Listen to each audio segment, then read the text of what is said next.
There's a reason your life has felt off, a reason the goals you chase never truly fulfill you, why the voice in your head always questions your worth, why you struggle to know what's real and what's just noise. And it's not because you're broken, it's because you've been programmed not once, not randomly, but systematically since birth. You were born into a world that was already operating on a script, and from the very beginning, that script was installed in you, line by line, belief by belief, through repetition, rewards, silence, and shame. They didn't just teach you how to live, they taught you how to think, how to feel, how to limit yourself without ever realizing you were doing it. And now, years later, you're left wondering why you feel so disconnected, why your soul keeps whispering that there's more. It's because there is more, much more. But first, you have to see the system for what it is. The programming begins before you're even aware of it. As a baby, your brain operates in theta, a brainwave state that makes you highly suggestible, highly absorbent. You're not analyzing what's true, you're simply absorbing what's repeated. If love is given only when you're quiet, you learn to silence your voice. If you're punished for crying, you learn to hold pain inside. If your joy is ignored, you begin to hide your light. These early moments become the foundation of who you believe you are and what you believe the world expects from you. No one has to tell you you are unworthy. You feel it in the absence, in the rejection, in the tension in the room. And so, the belief is formed, not in your thoughts, but in your nervous system, a belief you will spend decades trying to outrun.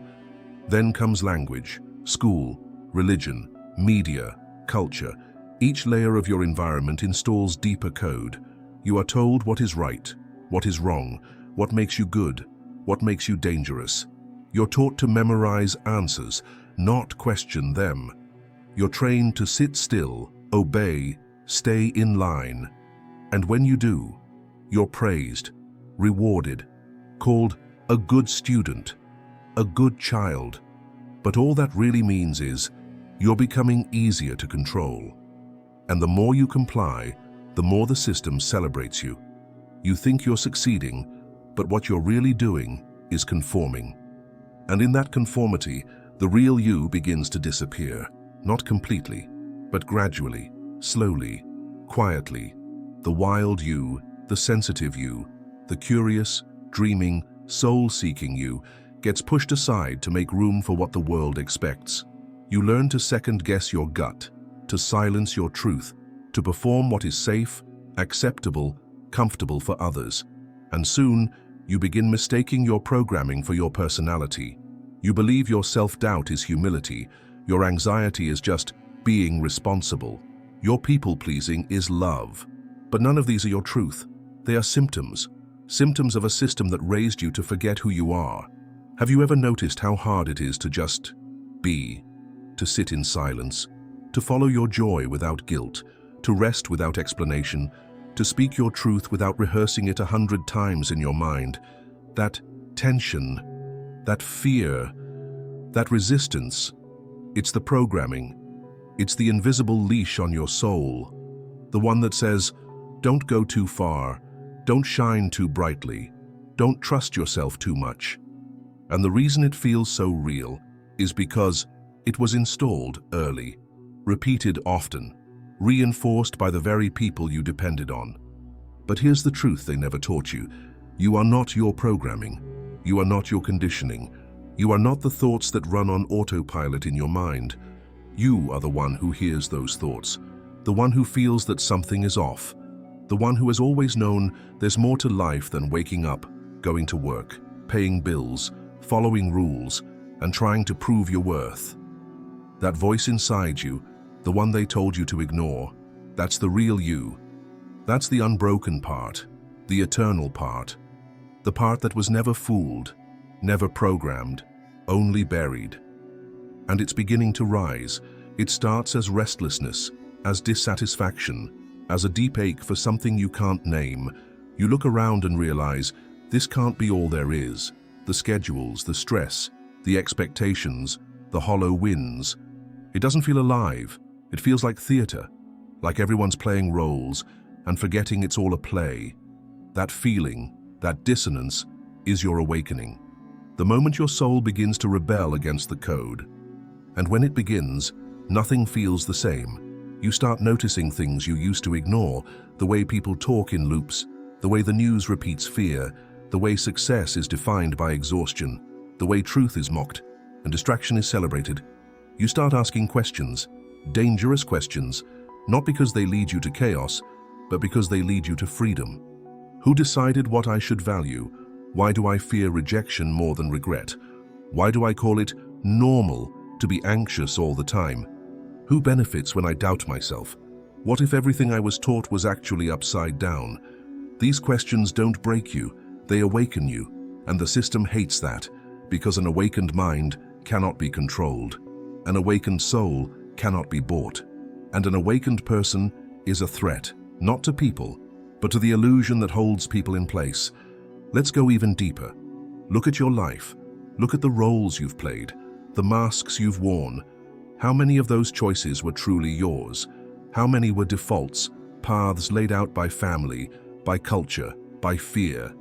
You may have thought you were being responsible, but what if you were just staying predictable? You may have thought you were being realistic, but what if you were just being obedient? This is the Matrix, not a movie, not a science fiction fantasy, but the psychological structure you were raised inside, a structure that punishes truth and rewards performance, that keeps you distracted, disconnected, and doubting yourself, because that's how it survives. But now, you see it. And once you see the program, you're no longer controlled by it. You may still feel its pull.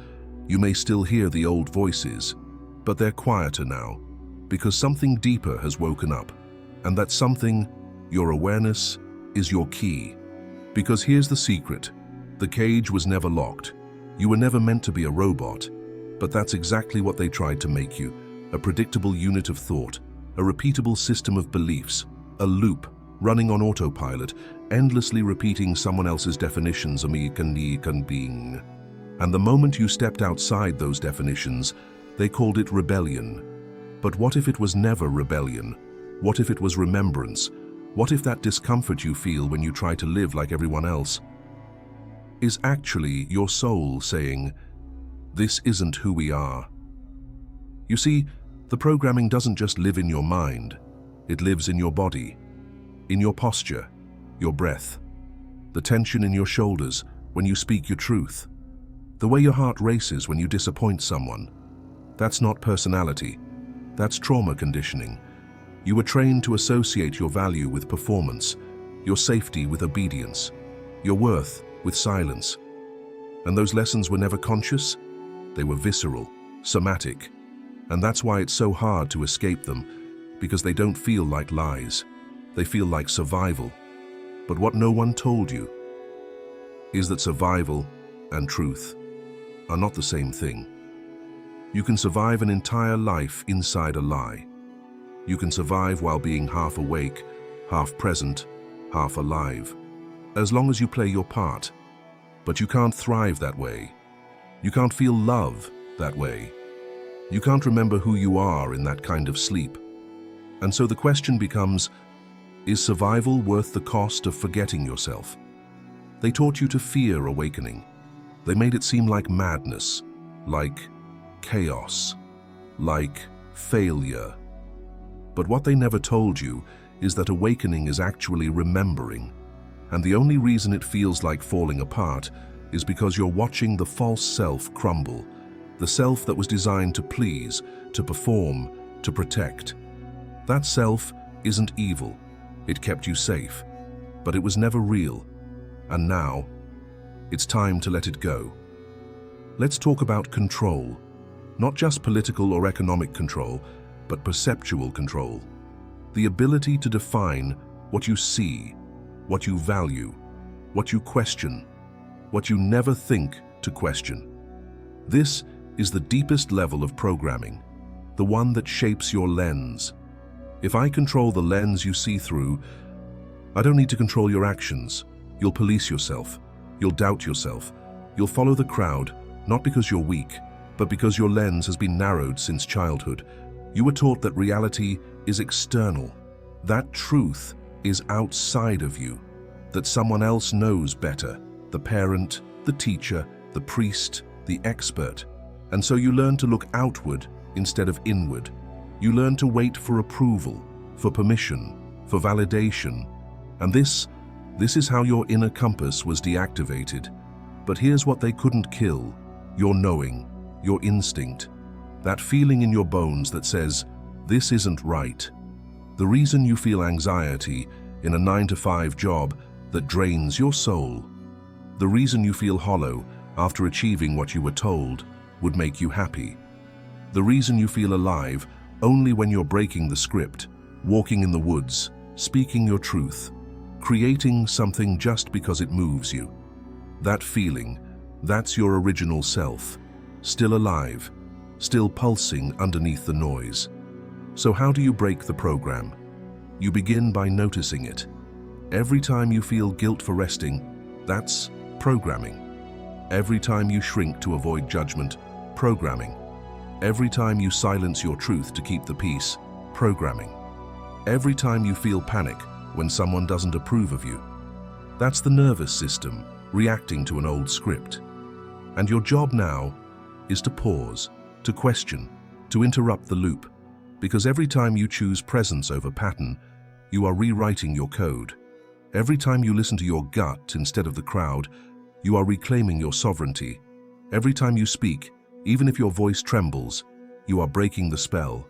And that's how it happens, not all at once, but moment by moment, choice by choice. Awakening is not an explosion.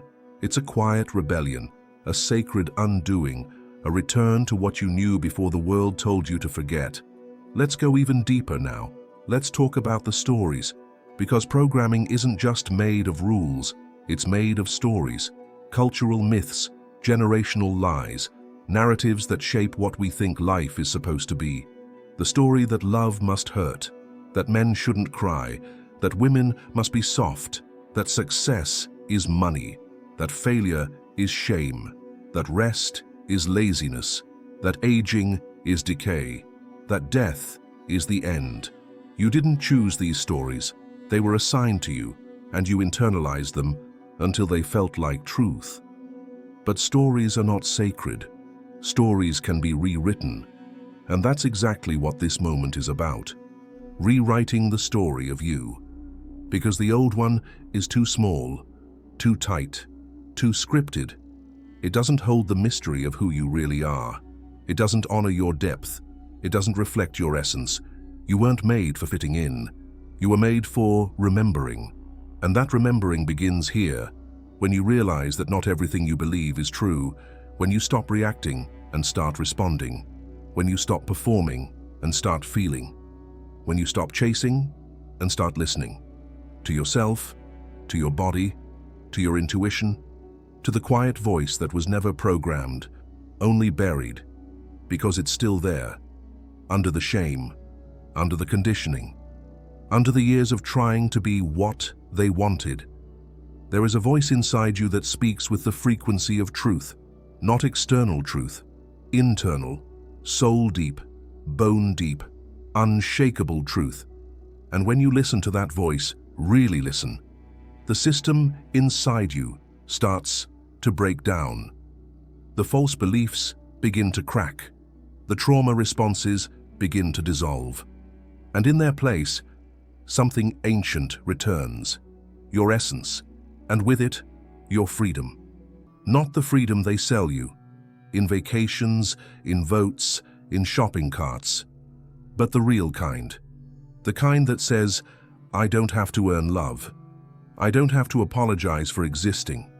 I don't have to fit into systems that don't honor my spirit. I don't have to betray myself just to belong. That's the kind of freedom they fear, because it's the kind of freedom that can't be marketed to, can't be manipulated, can't be controlled. So they'll call it crazy. They'll call it selfish. They'll call it dangerous. But they're wrong. It's sacred. It's necessary. It's human. And it's happening now. You're not just waking up from a dream. You're waking up from an identity, from a history, from a lie that said you were small and separate and unworthy.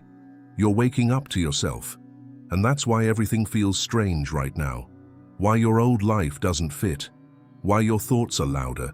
Why your emotions are raw. It's because the system is glitching, the spell is cracking, the false self is dying, and the real you is rising. Not the perfect you, not the polished you, the wild you, the raw you, the soul you, and they can't program that, because it was never made by them. It was made before them, and it will exist long after. What if everything you were taught to fear was actually the path to your freedom? What if the moments that felt like breakdowns were actually breakthroughs, not the end of who you are, but the beginning of who you truly are? They don't want you to see it that way. They want you to panic, to retreat, to return to the cage, because the most dangerous thing in the world to a system built on control is a human being who remembers they are not a machine. Think about this. From the moment you first cried, the world rushed in with noise, instruction, correction, direction. The noise told you what to eat, what to wear, what to believe, what to fear. The noise defined success, love, identity, time. The noise made you forget the silence, and in that silence was your essence. But how could you remember that when the volume of the world never gave you a moment to hear your own soul? So you became a mirror. You reflected what the world expected, smiling when it was polite, apologizing for things that weren't your fault, working jobs that drained you, holding back tears because you were taught crying made you weak. You did what everyone does in a system like this. You adapted. And that adaptation came at a cost. You lost your clarity. You lost your sovereignty. You began to measure yourself using a scale that was never built for you. And when you couldn't keep up, you blamed yourself. You called yourself lazy, broken, inadequate. But you weren't any of those things. You were misaligned, disconnected from your source, trying to live an artificial life while your inner world begged you to return to something real. And that's why, at some point, the system always breaks down. That's why depression comes. That's why anxiety shows up. Not as punishment, but as messengers. Messengers that say, this life is not for you. This version of you is not the truth. There's something deeper. But you must be willing to let go of the false to find it. But letting go is terrifying because they taught you to cling. They taught you to find safety in routine, in roles, in being who others needed you to be. So when that version begins to unravel, when you feel the identity you built over decades beginning to dissolve, it can feel like death. And in a way it is. But not the death of you, the death of the illusion, the death of the character you've been playing, the death of the mask. And what rises in its place is you. The real you. The one that doesn't perform. The one that doesn't shrink. The one that doesn't beg for scraps of approval. The one that doesn't follow rules just to avoid judgment. That version of you, the untamed you, has been buried for a long time. But it's not gone. And now, it's waking up. Slowly. Fiercely. And yes, painfully. Because waking up always hurts at first. It means facing everything you were avoiding. Feeling everything you suppressed. Questioning everything you believed. It means admitting that the life you built may not reflect your truth. That some of the relationships you kept were based on fear, not love. That some of the dreams you chased were about validation, not purpose. And that's a hard thing to admit. But it's also the beginning of power. Because once you see what's false, you can no longer pretend. Once you name the lie, it loses its grip. Once you hear your soul, the noise of the world begins to sound like static. You begin to walk differently, speak differently. You begin to say no to things you used to tolerate. You begin to reclaim your time, your energy, your voice, not because you're becoming someone new, but because you're remembering who you've always been. This is what the system fears most. Not violence, not anger, but awareness, presence, consciousness. A human being who thinks for themselves, who feels their truth and follows it, is uncontrollable, unpredictable, unmarketable. And so they'll call you names. They'll say you've changed, that you've become selfish, arrogant, cold. But what's really happening is that you've stopped abandoning yourself. You've stopped betraying your soul to keep other people comfortable. And that's not selfish, that's sacred, that's sanity. Let's get even more honest. You were never supposed to fit in here. You were supposed to awaken here.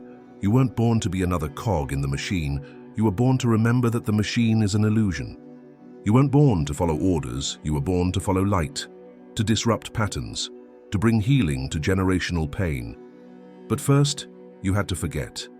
You had to be shaped by the system so that one day your awakening could have context, could have depth, could mean something. Your pain was not the end, it was the doorway. And now that you're on the other side, you realize the system wasn't designed to make you whole. It was designed to keep you busy, number afraid, hungry for approval, afraid of silence, addicted to everything but truth. It fed you distractions so you'd never feel your emptiness. It gave you goals so you'd never question your values. It gave you rewards so you'd never notice your cage. And now that you're noticing, everything changes. Because awareness is the seed of transformation. And once planted, it grows, even in darkness, even in confusion, even when you don't have all the answers. And the growth looks different than you expected. It's not about becoming more. It's about shedding, releasing, letting go of what was never yours, the guilt, the shame, the story of not enoughness. The moment you release that story, your life becomes your own again. You begin to trust yourself, not perfectly, but deeply. You begin to hear your own voice, not the voice of fear, but the voice of knowing. And that knowing will lead you to places logic can't explain. Two decisions that don't make sense to the world, to paths that look foolish to others, but feel like home to you. That's the path of the unprogrammed self, the path of the mystic, the healer, the light bringer. And it's never been more needed than now, because the system is crumbling, not just outside, but inside people. The masks are slipping, the roles are becoming unbearable, the distractions are losing their power, and what's left is raw truth, raw emotion, raw longing. And in that rawness, in that sacred undoing, we are being called to choose, to either cling to the familiar or surrender to the real. And you who are listening to this, you're already choosing. You may not have words for it, you may not have a plan, but something inside you knows the game is up, the veil is thinning, and who you truly are is ready to live. Not just survive, not just exist, but live. In truth, in presence, in freedom. You don't need permission, you don't need a title, you don't need proof. You are already enough, you always were. You just forgot, and now you remember. There's a moment in every awakening where the light breaks through, not like a sunrise but like lightning, sudden, electrifying, unmistakable, a flash of inner knowing that says, wait, this world isn't what I thought it was. It shakes you, it disorients you, and then it shows you everything. You see how deeply you've been conditioned, how much of your identity was shaped by fear, how many of your choices were made from a place of survival, not truth. You see how the world taught you to abandon yourself, and how masterfully it rewarded you for doing so. You see how long you've worn the mask, not because you wanted to deceive anyone, but because you were told that being your full self was dangerous. Too much, too loud, too sensitive, too different. And when you finally realize that those messages were lies, inherited from a system that profits off your doubt, something inside you breaks. But what breaks is not you. It's the illusion.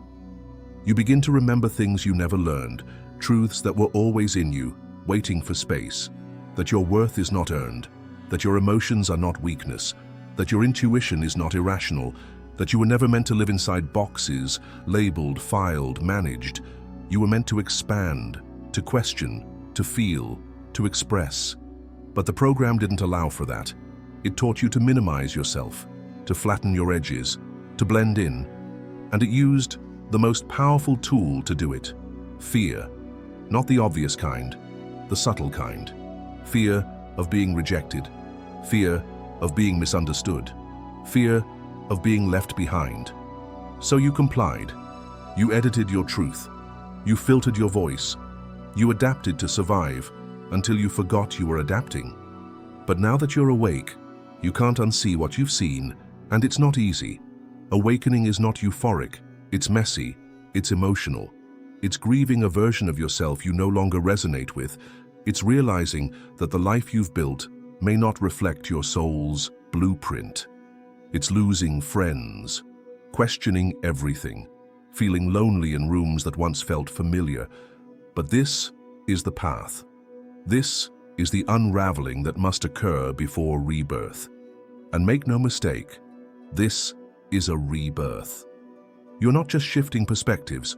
You are reclaiming your original frequency, the one you had before the noise.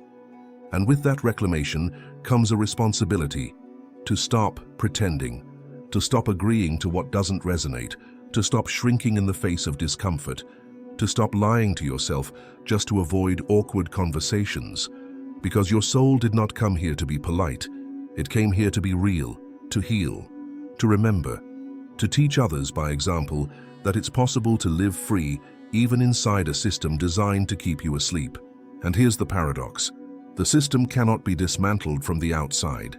It collapses from within when enough people stop feeding it with their energy, when enough people unplug, when enough people stop performing.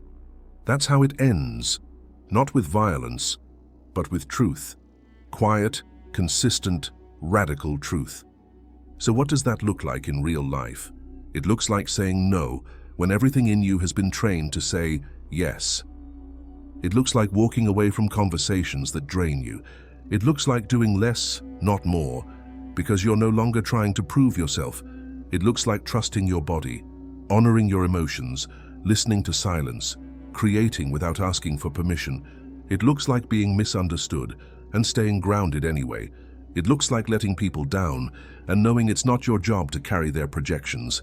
It looks like joy, real joy, the kind that doesn't need to be earned. It looks like tears too, sacred grief, ancient sorrow, all the emotions you locked away finally coming home. It looks like liberation, and it begins inside you. You don't need to overthrow the world. You just need to stop betraying yourself. You don't need to fix the system. You just need to become sovereign within it. Because every time you choose authenticity over performance, you create a ripple. Every time you stop repeating the lie, you weaken the spell. Every time you trust your own knowing over external noise, you create space for truth to live again. And that's how the world changes. Not from the top down, but from the inside out. One remembered soul at a time. You may feel alone in this process, but you are not. There are others, millions, waking up in their own time, feeling the same things, asking the same questions, breaking the same cycles. You are not strange. You're not broken. You are simply ahead of the curve. And your job is not to wait for the world to catch up. Your job is to walk your path with courage, even when no one claps, even when no one sees, even when your mind trembles with doubt. Because your soul knows. And that knowing is louder now. That's why the distractions don't work like they used to. That's why the old goals feel empty. That's why the roles you played now feel like costumes. It's not depression. It's awakening. It's not burnout. It's truth fatigue. It's not laziness. It's your body refusing to keep living a lie. And the more you resist it, the louder it becomes. Until you surrender. Until you say, I'm done pretending. I'm ready to live from the inside out. And in that surrender, everything begins to shift. Your energy returns. Your clarity sharpens. Your voice strengthens. Your relationships transform or dissolve. You stop begging for crumbs. You stop waiting to be chosen. You stop trying to earn what you already are. And you begin to embody the one thing the system never prepared for: a human being who remembers, not in theory, but in practice. And that remembrance changes everything. You were never meant to be this tame, this edited, this disconnected from your essence. You were never meant to live with your truth locked behind your teeth, with your light dimmed to keep others comfortable, with your intuition doubted because it couldn't be measured. Somewhere along the way, they convinced you that your wholeness was too much and your wounds not enough, that the world was a place you had to earn your right to exist in, that your life had to follow a script to be considered valid. And so, you obeyed. You mimicked. You stayed within the lines. You became what the world praised and lost what your soul adored. And now you feel it. The tension between the life you were taught to live and the life your spirit came here to embody. That tension isn't failure. It's friction. The rubbing away of false identities, the pulling apart of illusion and truth. And as the friction grows, so does the clarity. You begin to see with new eyes, not the programmed ones, the sacred ones, the ones that see beneath the roles, beneath the stories, beneath the games, the ones that recognize suffering disguised as success and silence dressed up as spiritual growth. You look at the world and realize it's not just you who's been programmed, it's everyone. Generations of people living inside invisible scripts, defending beliefs that weren't theirs, sacrificing joy for approval, avoiding discomfort at the cost of their own evolution. You begin to understand this isn't personal, it's systemic. But awakening always starts with the personal, with you, with one mind choosing to unlearn, with one heart choosing to feel again, with one soul choosing to remember. And when you do, you send shockwaves through the code. Because your frequency changes, your presence disrupts, your truth shines light into places that relied on your silence. You become a mirror, not the kind that reflects what's expected, but the kind that reveals what's real. And that is powerful, not loud, not forceful, but undeniable. You start living in a way that doesn't make sense to the system. You slow down, you soften, you stop chasing what others are chasing. You trust what others fear. You choose depth over speed, soul over image, integrity over performance. And even if no one says it, they feel it. They feel the shift in your field.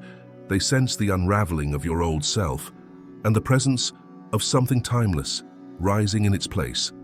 And you begin to notice something strange.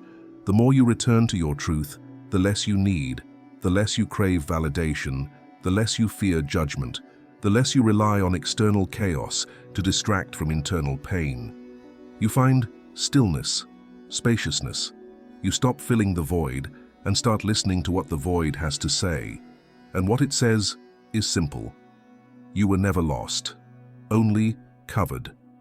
Beneath the layers of programming is a soul that has never been broken, only buried.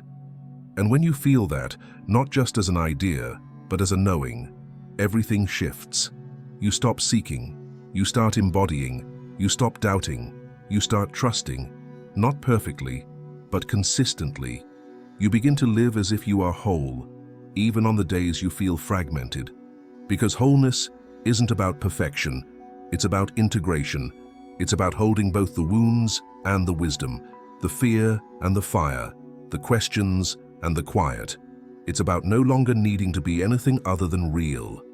And realness is rare. In a world built on illusion, being real is a revolutionary act. So you keep going, you keep peeling back the layers, you keep listening to the voice within, even when it whispers what the world shouts against. You keep saying no when your body says no. You keep saying yes when your soul lights up. You keep honoring your rhythms. You keep softening where you used to armor up. You keep feeling when you used to numb. You keep trusting even when the old fear wants to grip your chest. You keep returning to yourself again and again until there is no longer a return, because you are no longer leaving. And this is how you break the spell, not with force, with frequency, by becoming the living contradiction to the program, by walking through this world as someone who no longer agrees with its lie, the lie that says you must become something. You don't. You already are. The lie that says you must prove your value. You don't. It's inherent. The lie that says you must fear your own power. You must not. It is the very thing that will lead you home. And when you live like that, free, grounded, open, you become the new program, not of control, of clarity, not of fear, of faith. You become a transmission. People won't know why they feel different around you. They'll just know they can breathe deeper, that something inside them softens, that the cage around their mind loosens, that maybe, just maybe, they too can let go. That's the gift of one awakened life. It becomes the medicine others didn't know they were waiting for. And no, you won't always be understood. That's not your job. Your job is to stay aligned, to stay awake, to stay human, to feel deeply, to live slowly, to honor what is sacred and protect what is true, to create, to rest, to weep, to laugh, to walk away from what dims you and walk toward what expands you, and to never, ever betray yourself again in the name of belonging. You belong already, not because of what you do, but because of who you are. So here you are, on the other side of the veil, not perfect, but real, not finished, but free. You will never be who you once were, and that is something to celebrate.